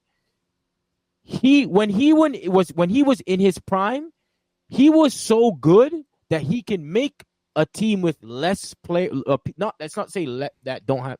I know what you mean. Lesser talent. I know what you mean. And he can still go there. But someone like Steph, smaller, it's going to be harder for him to do what he does. LeBron James is better. He's just better. He can influence more of the game because of his size, because of his his abilities all over the court. So you're going to be like, you know what? He's going to have more thing because he's greater. Do you understand what I'm saying? I hear that, but understand this. When you say, I know you because a guy is great, you're going to expect him no matter what. But Jordan, that's not realistic. That's a mindset, okay? When we talk about injuries and shit, man, the injuries don't matter shit. That's a mindset because the game doesn't stop. You working out, you training, you coming to practice every day too. Come on in and do what you got to do. The only thing you could hope for is that you can do it by committee. Or you can, or maybe the work that they putting in. Like sometimes you find a diamond in the rough. Sometimes you find a red rose in the great pavement. You feel what I'm saying? Oh man, who is this guy? Man, Isaiah Likely. Remember, you know what I'm saying? Nobody knew this guy. Yeah. Nobody knew it. I bet you when Mark Andrews got hurt and you was like, "Fuck, who's Isaiah?" Isaiah, you was like, "Oh my God!" But when you see him, it's like, "Oh shit!" Now, if your players that's coming in, they like that, cool. But Jordan, when you see guys come in, whether they complimentary guys or whatever the case may be, even when a fresh corner come in the game, what they do, it's attack mode. Yeah, it's attack mode. You feel me? Yeah, that ain't Darrell Revis. That ain't Nate Wiggins. That ain't Champ Bailey. That ain't. I can even go to the corners today. That ain't Pat Surtain. You feel what I'm saying? So it's gonna be different. The injuries don't matter thing. Like I said, it's the mentality they want you to have because the game still has to be played. You're not going to be able to replace guys. Steph Curry is not replaceable, bro. That's a fact. You can't replace LeBron James. No, you can't replace Kevin Durant. You can't. You can hope to try, but realistically, let's keep it 100, man. Let's keep it 100. You know what I mean? It's not going to happen. You could try it's a good topic. It's a good topic, man. It really is. Because, okay, I think the sport is different. When you talk about sports, I think there's difference, right? Like, we can't talk about football and basketball because it's you can't in football it's obviously offense is the offense, defense is the defense. Yeah, we understand that. You know what I'm saying? It's just I think like I understand the injuries matter because I remember in 2019 when Steph, you see, when I was in the group chat with the boys, right, and they were saying, and they was like, okay, now Steph, you now are by yourself now. No Clay, no KD. Go and win that game now. You're saying, bro, if he's out there with Draymond and everybody and like McKinney and Quentin Cook and how are you supposed to win the game? And Andre Iguodala, and then you're playing Kyle Lowry, DeRozan, Siakam, Ibaka, Marc Gasol. DeRozan wasn't there when y'all won championship? No, not DeRozan. Kawhi Leonard. Kawhi Leonard, Siakam, Kyle Lowry, Marc Gasol, Siakam, those boys, right? What's his name? Fred VanVleet. And they going a boxing one, which is like the ultimate disrespect on a basketball game at the highest of levels. That's like you know what I'm saying? So like there you're like, you see, the thing is though, if it's LeBron, because LeBron is so much greater and he can, you're still going to be like, yo, people are still going to be saying, yo, he still needs to win. Yeah. You know what I'm saying? And how because Steph became that great, people were saying, oh, now you don't have that, what you had before. And these guys, you still got to go and win this now. You still got to go and win these games. And I think it's just because the greater you get, the more expectation, the more responsibility is what you're going to have. And this just comes with the territory, bro. But listen, you know what I'm saying? And I'm hearing everything you're saying. I'm hearing you. But that doesn't mean it's going to happen. You know how they killed LeBron James in 2015 for losing to y'all without Kyrie and Kevin Love? Jordan, that's not realistic. You know how they killed LeBron James for getting to the finals in 2007 with them motherfucking with them guys? Remember how they killed them for losing to the Spurs in their heyday? I don't think they killed him that much though. I don't think they killed him that much. Let me tell you something. I don't know where you was. I know where you. I'm telling you what I know. They was shitting on LeBron James. Shitting on LeBron. 2007 wasn't up there. Or that was 2000. They was in the finals. No, but wasn't I in Iowa 2007? This was the 06-07 season, so this was the year before. The year before. Yeah. That year, that's when, Celtics, my boy KG. You know what I'm saying? My boy KG won the finals. But I'm just saying, like, it's not real. 2018 finals. We can go there. 2018. Y'all, Steph, Clay, Draymond, KD, Iggy. Yeah. All the boys. Yeah. They killed them for that, for getting swept. Jordan, it was never. Do you understand this? When they was betting against, the Cavs and the Warriors in 2018, the 17 and 18, it wasn't who was going to win. They was betting on how many games you think it's going to last. Yeah. You know what I'm saying? I agree. The 2018 one, the 2017 one, I think that it should have been better. Man, listen. The 2017 one. Because the 2017 one, as much as we make it seem like we understand that he went to the best team, but like when you look at the teams, I think the reason why Golden State was better is because how they play. Well, listen. You understand what I'm saying? I hear you. How you play is important. But it's too much. excuse me, it's too much firepower. You got two guys giving you 30. And you got another guy in Clay giving you what, 18 to 20? And you got your other, it's like, it's too much firepower. You feel what I'm saying? When Kevin Durant comes to that squad, it ain't nobody, it's only, only one hand that I can just think of teams that's going to beat that squad. And I'm only thinking like a couple teams, the 2000 Lakers. And I'm only doing that because we're going through Shaq the whole time. That's the only reason I'm doing that, because he's going to draw a double team and maybe Kobe can slash. You got D. Fish, Robert Horry, those guys that play, shoot threes, whatever. And they good luck for sure. Good luck for Shaq running off. I'm with you 100%. I'm with you 1,000%. I said the 08 Boston Celtics. I said them. They can switch a lot of shit. They got defense, whatever the case may be. I said the 04 Pistons. They can switch everything. You know what I mean? They can also score, make it a tough, gritty basketball game, whatever the case may be. Them the only and I said maybe the 2012-13 Miami, maybe that team, you know what I mean? But y'all have a lot of firepower, and y'all shooting and making threes versus twos. You understand? The firepower the firepower that y'all possess, man, it's just too much. It was just too much, but they was shitting on LeBron for losing. It's not real, especially in 2018. No, 2018, I don't think they have a thing. 2018, he didn't have a chance. 2018, well, 2017, I do think so, because you guys both had 2 30-point scores on both teams. Was he giving you that in the series? Kyrie, and they all canceled each other out and kept, but. And that's my point. It was the others. And the way but what I'm saying, it's too much firepower. You understand what I'm saying? When you ain't nobody beating y'all with Kevin Durant. People that talk about 98 Bulls, get the fuck out of here. Then now you got Jordan chasing around one of the two guards. He's going to be tired. What Luke Longley doing? Who guarded Steph? Because he ain't about to stop moving. Ron Harper? I seen one dumbass guy do so. I think, who was it that was saying it? I think, was it the Gil? Was it the Gil? One of the part they were talking about Derek Fisher. Derek Fisher. Yeah, it was Gil's podcast, Gilbert Arenas, bro. I like what they doing over Derek there. Fisher, but come what? on, bro. Derek Fisher, what?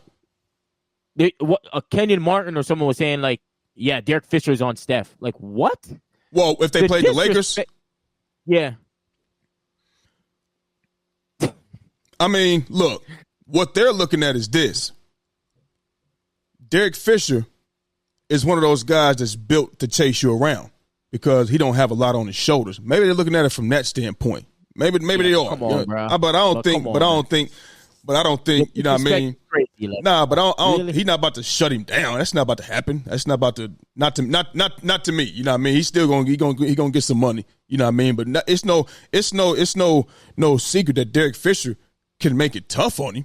There's no secret to that. Yeah, you know what I mean? He gonna have to work for it, but I think he still gets. Usually, it's not a guard that gets up on him. It's usually you need someone longer. Yeah. To get up on Steph, to make it bother him. If someone's like his size and all that, like it's still gonna be hard because it's just the way of his playing is just difficult. But Derek Fisher, I think, is blasphemy because I think they just disrespect how good of a player Steph really is, and acting like he can't get his or whatever the case in that system as well. Come on, what are we talking about?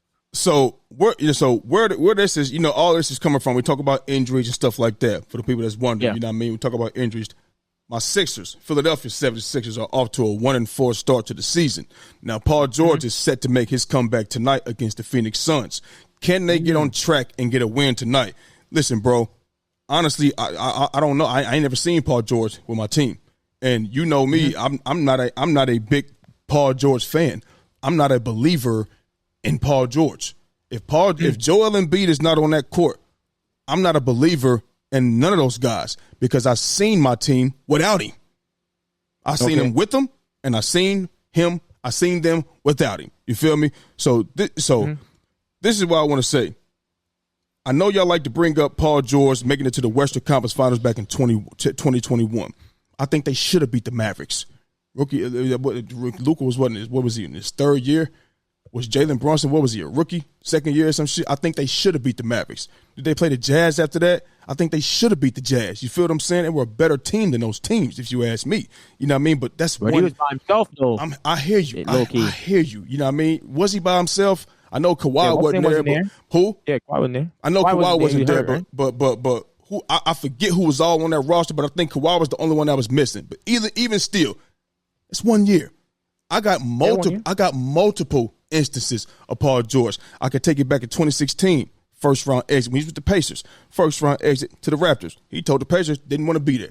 Didn't want to come back, not signing this contract, not doing none of that. You know what I mean? They was boring the hell out of Paul George. And with that being said, that same very year he said that, he proceeded to get swept by the Cleveland Cavaliers. And if I'm not mistaken, that might have been that year that the Pacers was up 26 points against the Cavaliers. And LeBron James and the bench players, all the other starters was on the bench. Kyrie, Kevin, on the bench. They came back in and dwindled the lead down and won the game. You feel me? Okay. If I'm not mistaken. And then he cut out and went to OKC. Okay? He had a flame-out 5-point game. I think it was an elimination game. 5-point game. I think Joe Ingles gave him 36 points. And this is Paul George we're talking about here. I know y'all got a lot of respect for him. I just don't. You feel me? And then he tells OKC, I'm coming back. He had a whole press conference outside in the city, not in a room, outside in the city of Oklahoma City. I'm coming back. I ain't going nowhere. We gonna do this thing. Blah blah blah blah blah. And you go out there again to flame out, get sent home by Dame. He waved at you goodbye. You know what I mean? Okay. And then after that, you force your way out of there and go to LA to play with the Clippers with Kawhi Leonard. We see what happened there. You feel what I'm saying? And we see what happened there. And I know, like I said, y'all brought up the Western Conference Finals. Why you ain't bring up that 2020 year when they was up 3-1 and blew that fucking lead? He came out and blamed that shit on mental health, shooting off the side of the backboard and shit. You know what I mean? So forgive me if I'm not a big believer in Paul George. You know, of all people, I didn't want Paul George. I didn't want him. You know that. You feel what I'm saying? And another thing is this. We talk about, Joel Embiid and Paul George not being there. The guys that we got now, I know Mel likes to say injuries absolutely don't matter, which is idiotic, but I'm just trying to figure out, when have we seen Eric Gordon, Caleb Martin, and, Kelly Oubre, et cetera, in a role that we're asking them to be in right now and go out there and get wins? Those are complimentary guys, Jordan. So I get what y'all saying. Well, y'all should be able to beat this team or that team. Man, without Joel Embiid, it ain't going nowhere, bro. It's going nowhere fast. And if these guys are supposed to be that good, how y'all hype them up to be, then why the fuck is we not winning? Why the fuck is we not getting no wins right now, bro? We 1-4. You really think we would, with Joel Embiid, we gonna come out here and lose 124-109 to the Bucks? We see what the Bucks is doing. 115-107 to the Raptors. We beat the Pacers 118-114. Tyrese had to drop 45 on their ass. Now I don't believe in the Pacers like that. I think they're a scrappy team, but you know what I mean? And then we lost 124-107 to Memphis. This ain't the old. I mean, come on, bro. We not about to be 1-4 with Joel Embiid in the fucking lineup. You know what I mean? So it's like, when is Paul George showing you that he can lead? When is these guys showing you that they can go out here and get dubs? You feel what I'm saying? So it's like, in order for us to win without them guys, it's going to have to be a great shooting night. But with Paul George coming back tonight, hopefully we can go out there and get a dub. Hopefully we can catch some stride. But like I know and everybody else knows, Joel, and as you see, as it's going right now, Joel Embiid is the engine, man. Or should I say the team is, like I've been saying, the team is the engine and he's the timing chain. And when your timing chain is bad, this is us right now. We trying to... When we won that game against the Pacers, the car started and it stayed on. And when we wanted to start it back up the next day, that's us. So somebody got to tell me, you know what I mean? Okay. What the fuck is going on? Because I don't understand it. I don't get it. So that's just me.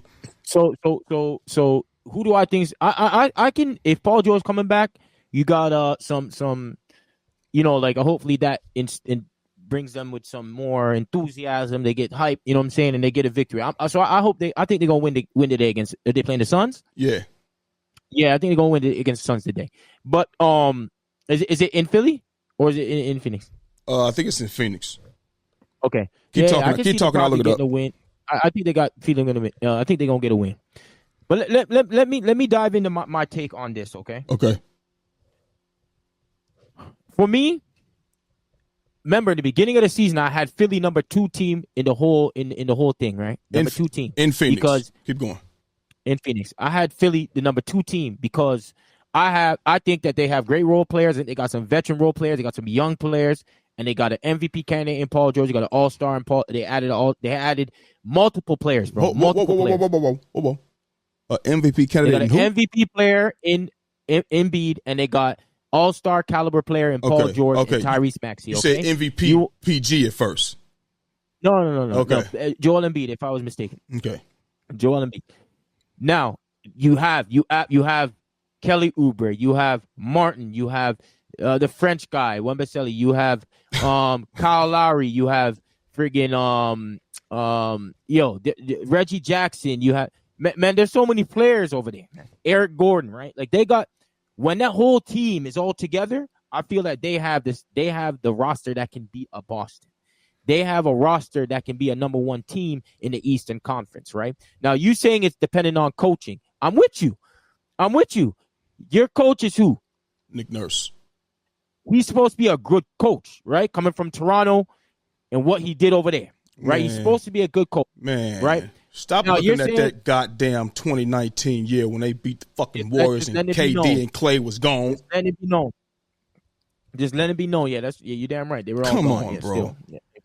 One. So now, my thing is, I am not saying that you guys should be the best team in the East without those players that you have, without Paul George or me. That would be idiotic. All I'm saying is, with these players, there's some veteran players, so players that have been in situations where they're asked to score the ball, like an Eric Gordon. He's been asked to score the ball before. When? He's a 6th man of the year candidate before. How long ago was this? This was a long time ago, Jordan. He's been. So what? He's a spot up shooter now. He's a spot up shooter, which is a great spot up shooter. That's a good guy to have on your team. We need some shit to start falling. Yeah, you're right. Now you have Kelly Oubre, who he's a great role player. I think he's a good role player, 100%. You have Wembanyama, who's shown that he can be a good player, a role player, even at the international. You're gonna add so now he's in the fold now. I thought that he's a big pickup for you guys. I thought, remember, a difference maker. Listen, okay, look. No, let me finish. Go ahead. Let me finish my take. So now you have Kyle Lowry, who I think is a good veteran player, 100%. Good veteran player, 100%. Martin showed that he can be a good player on a team that's fighting to go to win a chip. He's shown that. So he's out there as well. Then you have Tyrese Maxey, who's your all-star caliber player, right? So now I think that with that team, I think you can get some wins against a team like a Toronto Raptors. I think you can go and beat a team like a Detroit Pistons. Or I think you can go out there and get a win against maybe an Atlanta Hawks randomly. Or you're just like a Memphis or one of them bad, a team that's having a hard time right now with New Orleans with Zion's out now and McCollum's out. You can get these wins against some of these teams. That's what I'm saying, that you guys can at least stay afloat. I'm not saying you guys should go out there and win all these crazy ass games. Now that Paul George is back though, now you have 2 all-star caliber players with role players. There's no excuse now. And I can be wrong on my take too now. Because I was saying that I thought that you guys have the players that should be able to stay afloat. And it's not happening right now. And it's definitely not happening. But now that you add Paul George, that's an all-star caliber player with Maxey. So I'm going to take the pressure off Maxey again as well, right? You guys there should now be no excuses about, because you don't need Embiid all this. Now that you have 2 all-stars in terms of winning some games now. You guys have enough. And if it's still not happening, then I'll be like, yo, listen, Philly, Big Mike, listen, man. Hey, you was right, man. Without Joel Embiid, this is a madness. But with Paul George, there's going to be no more excuses because you guys have the role players. And remember, this is me saying about the role players. I think that you guys have good role players. I think you guys have a good team. And with Paul George being there with Maxey and the players that I named, I think you guys should get wins, bro. Okay. I think you guys should get wins. Okay, so they are veteran players, but they're complementary players. Go ahead. And I'm not that. And then with Paul George, now you were talking about with Paul George. There's been times when Paul George definitely didn't what is it? He didn't do well in the playoffs, but there was also times where he was going to the Eastern Conference Finals 2 years in a row. That's when they had a much better team. They had Roy Hibbert. They had Roy Hibbert. They had Danny Granger. Okay. They had David West. They had Lance Stevenson. The Pacers had a squad. They was hoping. Hold on now. And they had a squad with when Kawhi Leonard and them were there, and they were losing now. He had a squad over there. He had a squad over there at OKC too now. But hold on. But that's y'all hyping him up. I'm just saying with the Pacers. What I'm saying is that he's done well in certain situations. Listen, and more often than what do we talk about when it comes to Paul George? Man, can he? Man, if he? Man, well, it's always if or can. It's still questions about the man. I hear you saying. I'm with you. Everything wasn't on his shoulders in the Indy. It wasn't, and it's not going to be on his shoulders in Philadelphia because Embiid's there, brother. So now I'm going off of me watching Paul George his entire career, and Paul George, Joel Embiid is not there, and you mentioned the complementary players and things like that. Well, let's look at last year's roster. Tyrese Maxey was there, Pat Bev was there, Kyle Lowry was there. Cam Payne, who Mel likes to talk about, was there. DeAnthony Melton was there. We had a Buddy Hield. You know what I mean? Kelly Oubre was there. Tobias Harris was there. Nicholas Batum was there. PJ Tucker was there for a while. You feel what I'm saying? We were 16 and 27 with the same type of complimentary guys that you're talking about. 16. Without Joel Embiid, bro, it ain't going nowhere. And listen, and you said we should be to get the wins over these guys. Yeah, cool. But could it be a situation where I think you're overvaluing these guys because these role players are not in their role? They're not in their role. I mean, if your point is that I'm overvaluing guys, then I guess you see as we continue, if I'm looking at them like, yo, I thought that these guys were whatever, and by 10, 15, 20 games in, they're still, doing what they're doing and not producing to the way that I thought they would, then I can come on here and be like, you know what, I was wrong about that. Yeah, but, we 5 games in, and Paul George is now coming back. Yeah. Now that you guys didn't have a Paul George before. You know who you had? You had a fucking Tobias Harris. Right. You understand what I'm saying? But now you have a Paul George with all those complementary pieces. And you have 2 all-stars there with no Joel Embiid. Let's make it clear. Should be better. Let's make it clear. I know Paul George has a bigger name than Tobias Harris, and he's a better player than Tobias Harris, you ask me. But he has Tobias Harris moments often. You feel what I'm saying? But he also has bigger moments. He does. Because he had those bigger moments as well. But at the end, you can't go one without the other now. I'm not. But how many moments has he had more bad moments? More than Tobias Harris. No, I'm with you. But what I'm saying is, when it counts, has Paul George big moments outweighed his good moments outweighed his bad moments? I would say I would probably, like, if we're gonna try and do all of them, he maybe might have had more of the bad moments than the good moments. So, but all I'm saying is that those things happen. Like, Allen Iverson went to the finals 1 year, bro. Yeah, 1 year. Look what he was working every other with, year. Where is he gone? Look what he was working with, though. I mean, it is what it is. Back in the day, back in the day, teams were more constructed differently, brother. I hear you. They were constructed differently. He also went to Denver, my nigga. And he also struggled there too. Jordan. I mean, didn't get out of and didn't go far. So that's what happens, bro. Him and Melo, I don't think that was and George Karl, I don't think that was good. That's just my opinion. They had a good team though. It's not like they didn't. They had a good record. Look, and they lost, bro. I'm not here to talk about Allen Iverson in Denver. I could talk about him in Philadelphia, and we didn't have shit in Philadelphia. Everybody knows that. But that's neither here nor there. But that's not what I was trying to say. You know what I was trying to say in terms of the comparison. So look. Okay, so look. And when it comes, it's like, because what can't happen? This is what cannot happen. when Joel Embiid comes back and he's playing and Paul George is back and he's playing or whatever the case may be, and we start getting wins or whatever, it can't be, they good now? So now all those guys are good now. No, that's not what it is. It's because he makes them better. It's because Joel Embiid is the player that all those guys you named compliment. Getting open looks out there from double teams, flying around on defense and getting open looks and making shots or whatever the case may be.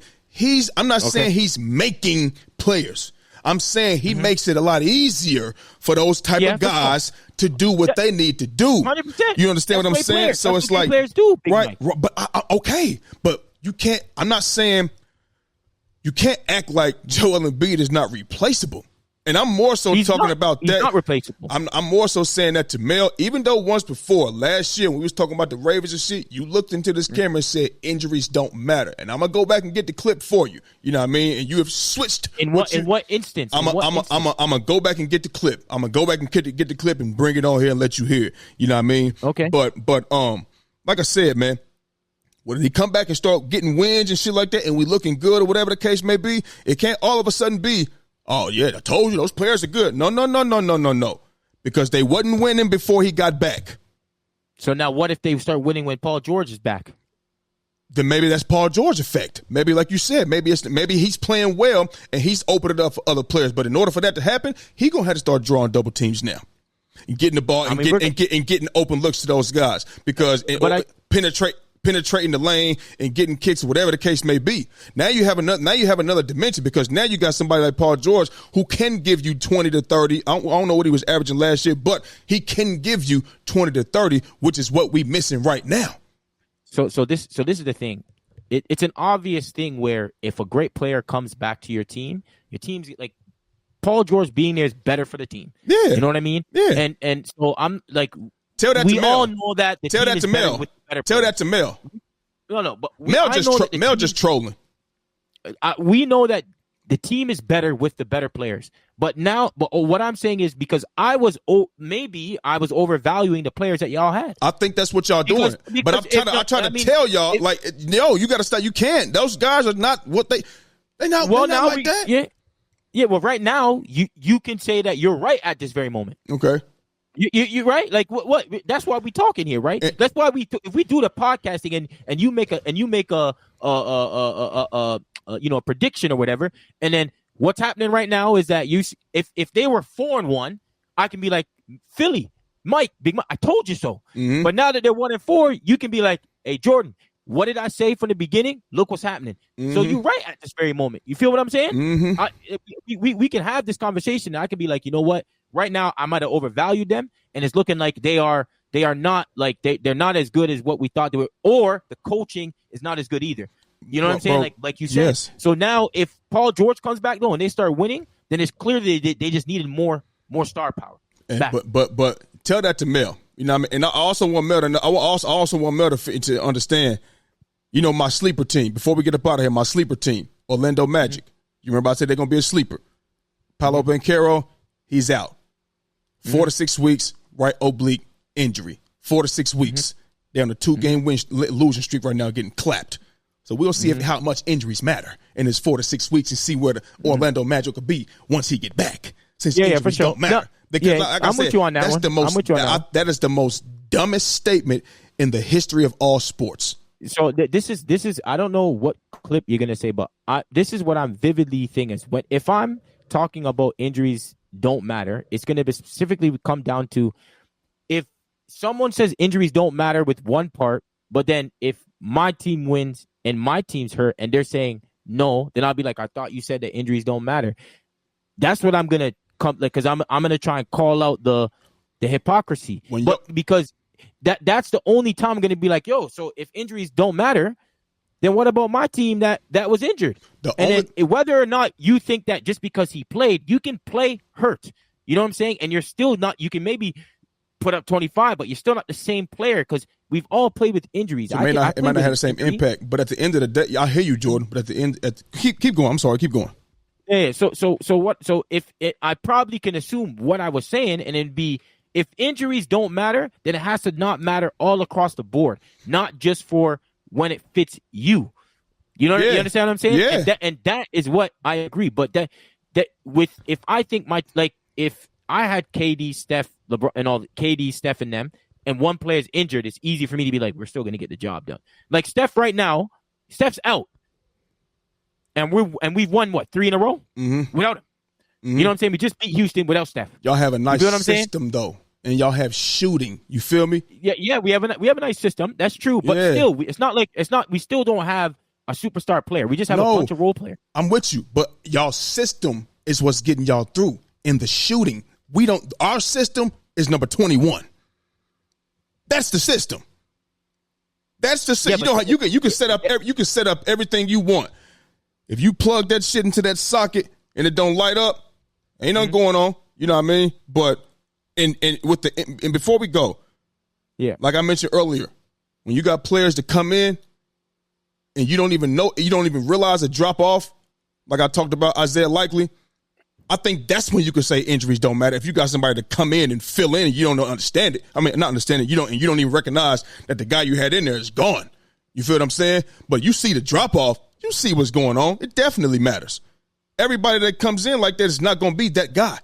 Some people just get lucky. Some people just get lucky to draft the player, you know what I mean? And he the guy who he's replacing is injured. He come in and just balls the fuck out. Shit, good for them. You got a diamond in the rough. You got a red rose in the gray pavement. So I don't know, but we'll see tonight. I'm picking my Sixers tonight. It's a good topic. Man. Yeah, it's a good topic. Picking my Sixers tonight. You know what I mean? To go out there and get a dub in the desert. You know what I mean? Need to go out there and get a dub. Don't want to be 1-5. You know what I'm saying? But I'm more so hoping for Joel Embiid to go ahead and come back. You know what I mean? And get right. I don't want y'all to be 1-5 either, man. I mean, it is what it is. I know. I need y'all to beat Phoenix, though. I know why we 1-5. I know why. So anybody that's saying injuries don't matter, I think you're stupid. That's my opinion. You're retarded. You got some retardation going on in your head. I'm sorry. You know what I mean? So, and trolling to me is lying, because trolling is saying shit. You don't even make. You know what I mean? You're lying. So that's where I'm at with that. You know what I mean? It can be, but you're lying. You feel me? So at the end of the day, you know, it is what it is. So we're going to go ahead and get up out of here, man. You know what I mean? Hope y'all watch that Monday Night Football tonight. Basketball's on tonight. Catch that too. You feel me? We got the Bucks and the Chiefs. Obviously, my Sixers play the Suns tonight at 10:15. Y'all play tonight? The Warriors play tonight? Y'all off tonight? Yeah, we play at 11. We play tonight at 11 something. Yeah, your time 11 something. You know, 11 something games in 11 something a.m., which is like okay, yeah. 10. And I think I think I said something about Shaq running off screens. What I meant was he's gonna be up on the screens from far out. That's it's definitely be. I didn't mean like he's gonna be running. Yeah, for sure. So listen, we're gonna go ahead and get up out of here. For the viewers right now, we appreciate y'all. Hit that like and subscribe button. Tell your friends, tell a friend, tell a friend to tell a friend. Like, comment, subscribe so you can be up to date with all things under the lights. And to the listeners right now, you already know what it is. We appreciate y'all for staying around. We're going to get up out of here, man. Jordan, you know what it is, my boy. That's our show for the day, and we gone. Under the lights, speaking of facts, double the price, yeah.